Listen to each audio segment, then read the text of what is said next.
Саламатсың ба, балақай, қалың қалай? Бүгін бізде жаңа тақырып.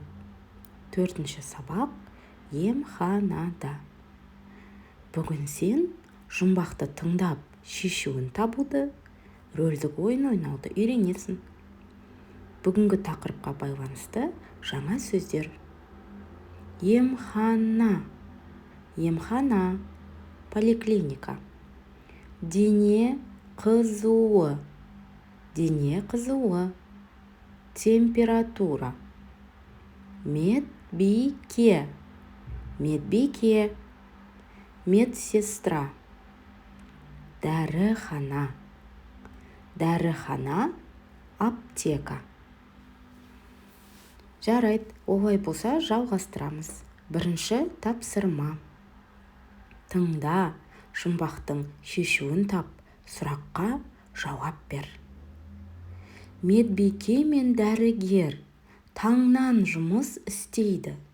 Бар көмегін аямай, науқастарды емдейді. Кім айтады? Бұл қай жер? Ал балақай, қалай ойлайсың? Бұл қай жер? Әрине, сен дұрыс таптың. Бұл емхана. Емхана. Астында сұрақ берілген, сен ауырғанда қайда барасың? Әрине дұрыс, біз ауырғанда емханаға барамыз. Дәрігерге көрінеміз. Дәрігер дәрі жазып береді, оны дәріханаға барып сатып аламыз. Екінші тапсырма. Оқы, сұрақтарға жауап бер. Емхана. Бүгін Әлібек мектепке барған жоқ. Оның басы ауырды. Дене қызуы көтерілді. Ол емханаға барды. Дәрігердің қабылдауында болды. Дәрігер қызуын өлшеді. Дәрі жазып берді. Әлібек дәріханадан дәрі сатып алды. Балалар, бізге берілген мәтін осындай екен. Емхана туралы және де Әлібек туралы. Енді сұрақ, Әлібектің қай жері ауырды? Әлібектің басы ауырды. Әлібек қайда барды? Әлібек емханаға барды. Үшінші тапсырма. Рөлдік ойын. Балалар, рөлдік ойын берілген. Бұл жерде науқас пен дәрігер бір-бірімен сөйлеседі.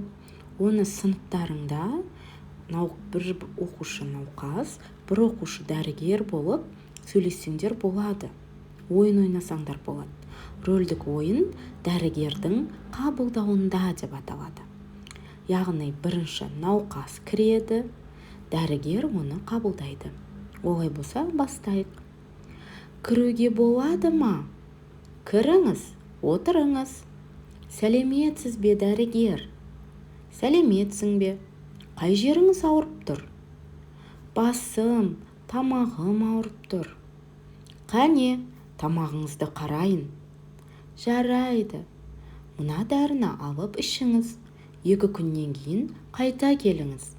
Рахмет, сау болыңыз. 4-ші тапсырма. Көп нүктенің орнына керекті сөздерді қойып, көшіріп жаз. Ауырсаң, кімге барасың? Яғни, балалар, бізге сөйлем берілген, бірақ сөйлемнің арасында сөздер тасталып кеткен.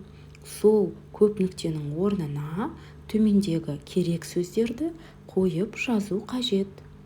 Керекті сөздер: көз дәрігеріне, тіс дәрігеріне, дәріханаға, құлақ дәрігеріне. Олай болса, бастайық. Бірінші сөйлем. Тіс ауырса, тіс дәрігеріне барамын. Екінші сөйлем. Көз ауырса, көз дәрігеріне барамын. Үшінші сөйлем. Құлақ ауырса, құлақ дәрігеріне барамын. Төртінші сөйлем. Дәрі керек болса, дәріханаға барамын. Осылай көп нүктенің орнына қажетті сөздерді қойып жазуға болады. Балалар, мен қазір жазылған дайын түрін экранға шығарамын. Сол жерден жазып алсаңдар болады.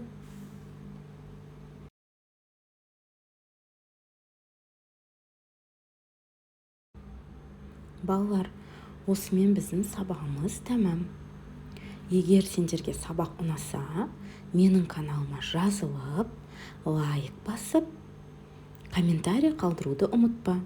Егер түсінбеген сұрақтарың болса, түсінбеген жерлерің болса, маған ұсынысың болса, комментарийға жазып қалдыруды ұмытпа. Жақсы, сабақ аяқталды. Сау бол!